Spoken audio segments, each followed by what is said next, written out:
in which I left out on purpose the gray zone, which is TRT. It's not the same as steroids because you're not abusing. So, TRT is the same as steroids. This is what pisses me off.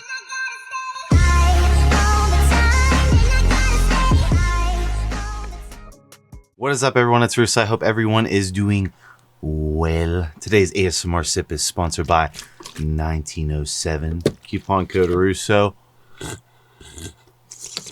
New Zealand's finest water. Let's not forget about the ASMR Spritz Intelligent Elephant Carbon. Coupon code Russo. Intelligent Elephant. Gorilla Mind. Coupon code Russo. Today, I'm doing a BS Cloud Grab of the trending shorts in my YouTube algorithm. So I'm going to be reacting to Screw Taking ROIDS. Shout out Justin Lee. I wanted to weigh in on his opinions because I found two shorts that are kind of contradictory. Again, I don't know. I'm just going to weigh in my opinion. He's entitled to his, and his opinion holds weight. It's not an incorrect opinion. I'm not here to sway you into taking PEDs. I'm here to present the yang, the opposite side, and I wanted to go into it. So here's his shorts. Screw steroids, they are not worth it, and here's why. Regardless if you want to become a professional bodybuilder or not, you're setting yourself up for a horrible end game. Despite the negative health consequence, if your goal is to become a professional bodybuilder, there's a good chance you're still going to have to do something on the side to make some money, because bodybuilding alone isn't going to pay much bills. See, bodybuilding alone isn't going to pay much bills. I mean, we could look at all the TikToker influencers, all the Instagram influencers, all the YouTube influencers that, again, I'm not saying this is right or wrong. They use this enhanced vanity. They don't talk about it, and they market all sorts of products with, you know, being enhanced in the closet. Or some influencer like me, open about his androgen abuse, open about his steroid SARM abuse, documented all the side effects of the abuse, and again, accumulated a way to have a platform to be sustainable. So I'm not saying that he's incorrect in the competitive sport of bodybuilding. If you don't build yourself as a brand, you don't build your image and refine your image, then yes, you will fall in the trap of only making the little crumbs, you know, they give you as you compete. Competing's about giving your body a goal to achieve towards while your mind is catching up to create the image, in my opinion. If you don't do that and you just compete in bodybuilding expecting to become stupid rich, unless you're at the top, aka Bumstead, or, you know, the top 5 of any of the classes at the Olympia, you probably aren't gonna make an elaborate amount. That being said, the game has changed with clout, and I feel like, again, steroids could be a asset as far as building a physique, which would generate income, whereas something like alcohol, which is very socially acceptable and everyone does every weekend, doesn't really generate anywhere near that, despite, in my opinion, causing more acute damage than some steroids. Let's continue. Bills. Of course, there's some outliers like Chris Bumstead, but for all that money, all that fame, when your health starts to decline, it will be a very sad day if you ever decide to reflect back on your deathbed in your 50s or 60s. Was all that short-term gain worth This is always an accurate argument. This is a quantity versus quality of life argument, and wherever you exist in your paradigms of how you view that argument of, oh, on my deathbed, am I going to reflect back on the risk I've taken and regret all the risk I've taken when I knowingly accepted the consequences, and I'm gonna be like, I took too much risk, I wish I had more time at the end of my life when I'm fucking old as shit anyways, or I wish my health didn't fall off the fucking face of the earth because I took too much risk without accepting the consequences or seeing the warning signs? Or are you gonna be on your deathbed be like, man, thank God I don't have no I woulda, shoulda, coulda, but didn't of. I'm too much of a pussy to take risks. I could have had a more quality, shorter life that I enjoyed more versus playing it safe too long. You draw your conclusion in the middle. I'm not saying he's wrong. I am, again, presenting more the yang side of this. Prematurely discontinuing the single most important thing, the time on this earth, as a 20-year-old. Is the time on this earth more important than what is accomplished while you're on this earth? Again, quality versus quantity of life. I'm not saying that you need steroids to do that. I'm saying that some people, right, it's like going to a bar every single day. You're addicted to going to the bar, but you never drink. You never truly unlock that side of the bar by never drinking. You can make the same conclusion of some of these gym cell type characters, or someone like me who's bipolar, where I'm gonna be going and working out really hard every single day for the rest of my life to maintain my emotional stability frequency. And when I was natural, I used running to do that as well, right? I don't have to be a juice head, but by that being said, knowing that I'm going to be in the gym every single day, it's not really like I'm gonna reflect back fucking 2 decades later and be like, damn, you know, you spent all that time in the gym, you should have been a noble natty the whole time progressing this little amount. No, I would get so bored of lifting at this stage of the game, being at 25. And personally, I don't want to be a competitive power lifter, an Olympic lifter. I'm about progressing fat-free mass index, my physique. I'm pretty much, you know, and if I was a noble natty in the point of like very minuscule gains, and overall the risk factor and the enjoyment quality of life factor of knowing that I'm going to be in the gym slaving away because I got bipolar energy that I roll into the gym every day to get rid of, that I personally enjoy being slightly enhanced with knowledge of harm mitigation, as well as knowledge and acceptance of risk and life shortening possibilities when it comes to gear. But I'm not a motherfucker who thinks like you could die tomorrow randomly. Where does this argument get brought in where, why are you entitled to this long life? How do you know like the shit's not going to hit the fan with the entire world? This is always going to garner likes, attention. I'm not saying it's a wrong ideology. I'm not saying anything. I think it's the correct, safer measure. But to say that the yang doesn't exist for a certain reason, that's what I'm bringing up.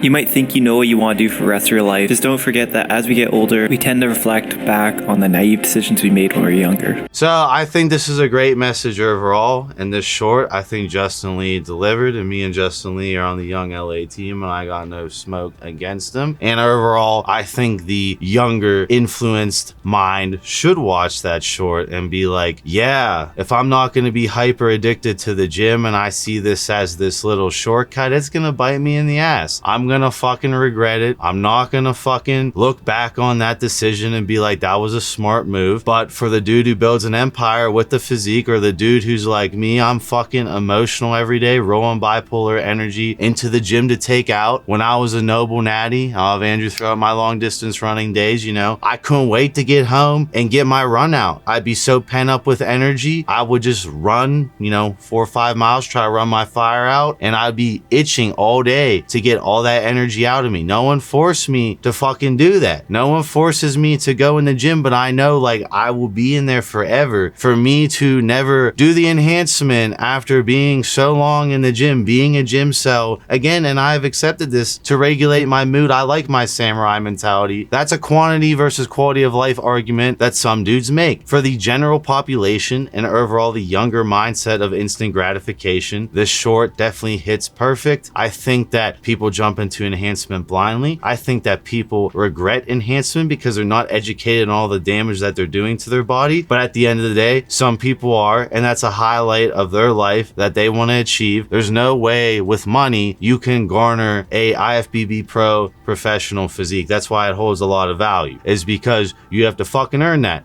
You can buy all the drugs, you can buy all the food. Doesn't mean you'll get the physique, right? Gotta go in there, constantly put in that work, constantly have that diligence, constantly attack. You won't get there without enhancement. So overall, I agree with this message. I did want to present the opposing argument. Andrew did send me this short to react to, and I'm like, I'm gonna check out some of other Justin's shorts. And that brings me to his second short, which was his reaction. Screw taking roids. What about testosterone replacement therapy? And this is what made me decide to react to this entire thing. And my blood work, if it was complete garbage, then of course I would probably stay natty as long as I can to make sure I don't die. Screw steroids, but what about TRT? So when I said screw steroids, I was referring to the classic bodybuilding protocol of blasting and cruising. For example, in response to maybe Larry Wheels' recent transformation. So blasting and cruising, again, he brings up Larry Wheels, a genetic phenom, blasted shit for an insane amount of time, accomplished all these feats of strength, literally is a legend when he passes, right? Automatically. Pound for pound, strongest dude on the planet currently. Everything he's achieved, that's not a typical blast and cruise. That's aggressively blasting like crazy, going up to 280 pounds of lean mass to attempt these insane feats of strength that have never been taken. I know this is a very pop, trendy thing, and it fits in with his narrative of going back to TRT, but you're picking out a dude who abused like crazy, got all the fucking reward from doing that. Everything, multiple properties. He's the dude in his family line. He's the guy. When they say like, oh, in your family tree, some guy will come along or some woman will come along with fucking tremendous amounts of fire to create value, and they'll change the game of the family tree. Whether that be a woman musician with her voice, builds out generational wealth with her music career, all her family has multiple properties, etc., etc. Larry did that with power building, bodybuilding, powerlifting, strongman, arm wrestling, all these things he lifted to a whole new level, garnered new eyeballs, and inspired the next generation, which is YoungLA's motto. That being said, I don't think he's really like, the average person to highlight it as an example, but I see where he's going with that. In which I left out on purpose the gray zone, which is TRT. It's not the same as steroids because you're not abusing. So, TRT is the same as steroids. This is what pisses me off, right? And this isn't really me throwing shit at Justin, right? I understand these two shorts, and he's definitely drawing his line of like, yes, if you're deficient, then I don't see a problem with adding in exogenous testosterone as long as you're in the quote-unquote health span range, meaning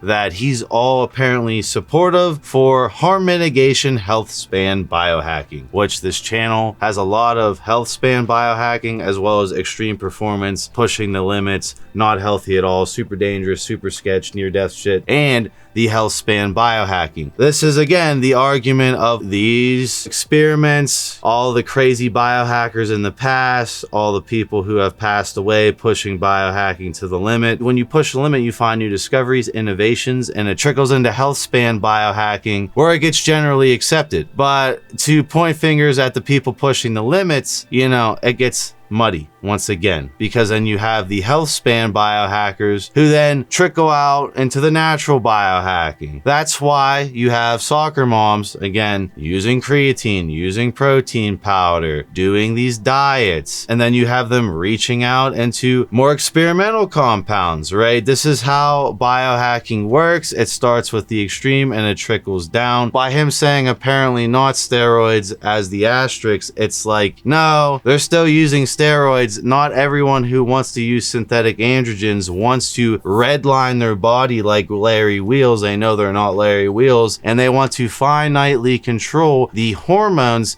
the hormone levels, have a check of all the variables, the biomarkers, constantly modulate them synthetically because the environment, how the modern day is around them, is not very optimal for fertility as well as natural testosterone. I'm not saying it's for everyone. I'm saying with my TRT company Elevate, we have a lot of guys who come in, they fill out a contact request, there's a plug, and they've been natural their whole life. Their hormone levels are not that high. They've never touched anything. I believe them, and this is going to be ongoing, especially with the technology age of all these kids playing video games, never going outside, never pushing themselves as a boy to man. The boy to man switch never happens. The androgenic second bout of puberty never happens. These are all arguments where it's like, so you're gonna be anti-roids, but then you're not anti-roids if it's like within healthy ranges, which any sort of exogenous hormone intervention is not healthy. It's tolerable, it's sustainable, but it's obviously with some trade-offs in that you are a natural athlete, right? If I will go and put you on even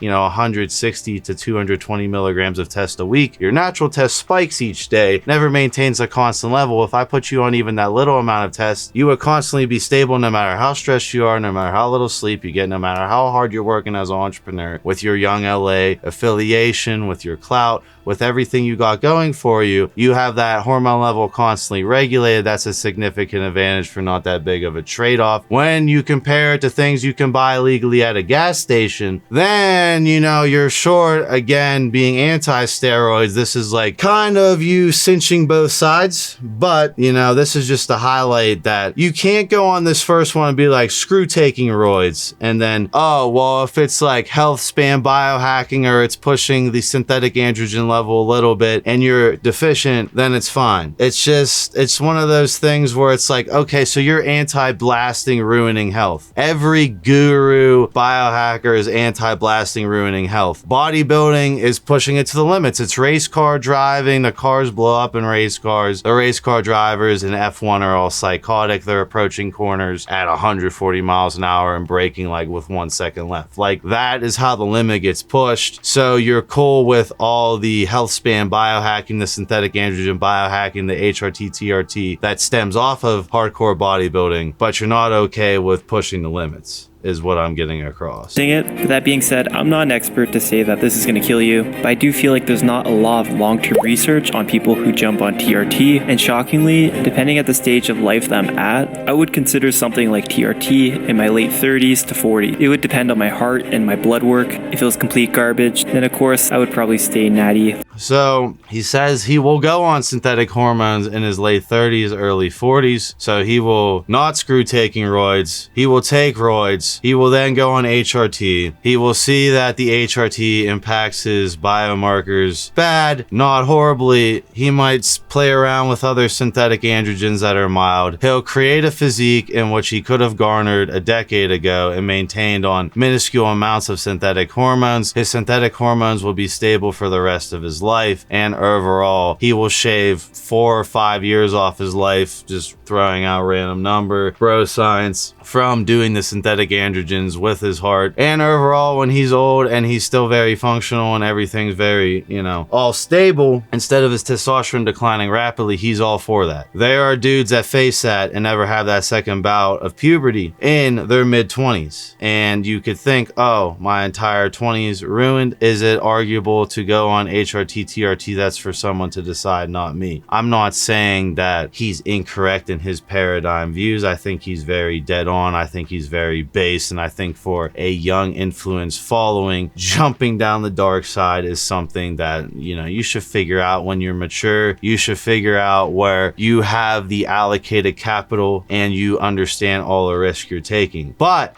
that being said, there are always going to be dudes, me included, who just do what they want to do. They have already weighed out the risk to reward. They accept death. They know the risk, the fire they're playing with for the desired outcomes. And or I don't personally drink any alcohol at all. I don't like alcohol. I think it's poison. I think with a bipolar frequency like me, that's a recipe for disaster. Do I fucking hate people who abuse alcohol, party their ass off, have a good time? No, I don't care. People can pick and do what they want. And the thing I want to end on is that I've had a lot of moms recently, believe it or not, contact me. And they've thanked me and they've been like weary with my content. I'll say it like that, right? They've thanked me that my content is out there because, you know, they want to know what their kids are getting into. They understand that, you know, a smart mother understands that, you know, you can't confine your son your whole life. You can't keep a leash around your son his whole life, right? You want his son to become a boy to a man, and for him to go down that path, figure himself out. They thank me that the education, the harm mitigation is there, because they're not going to listen. They're going to do what they want to do, and they're going to face the consequences. They might as well have the education of what the consequences are. So overall, I'm not against Justin Lee at all in either of these shorts. I will say that he covered both sides very flawlessly, and really when you watch both shorts back to back, it's an extremely base stance that I can't critique. I'm excited to see the comment inferno below. I will see you guys in my next video.